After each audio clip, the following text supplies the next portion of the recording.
যদি কোনো জাতক জাতিকার যদি কোনো জাতকের জন্মছকে এই ধরনের যোগ থাকে, দেখা যায় তার বিবাহের পর নানান দিক থেকে সাফল্য আসে।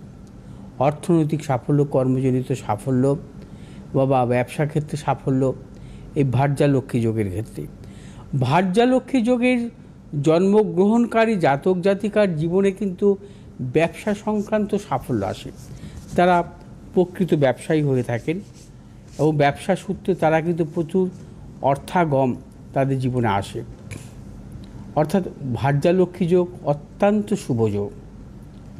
এবং দেখা যায় যে ভার্যালক্ষ্মী যোগে জন্মগ্রহণকারী জাতক জাতিকার জীবনে সর্বক্ষেত্রে সাফল্য এবং সুখ শান্তি বিরাজ করে এবং তাদের জীবনে কিন্তু যেমন অর্থনৈতিক সাফল্য আসে, গৃহাদি, যানবাহন এবং নানাবিধ সম্পত্তিজনিত যোগও কিন্তু তাদের জীবনে আসে।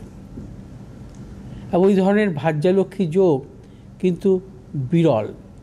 যদি কখনো কোনো জাতক জাতিকা বৃহস্পতি, শুক্র, চন্দ্রর দশায় যদি জন্মগ্রহণ করে বা তাদের জীবনে যদি শুভ চন্দ্র, বৃহস্পতি বা শুক্রের মহাদশা আসে, তারা কিন্তু অত্যন্তভাবে সাফল্য লাভ করেন এই তিনটি গ্রহের মহাদশায়।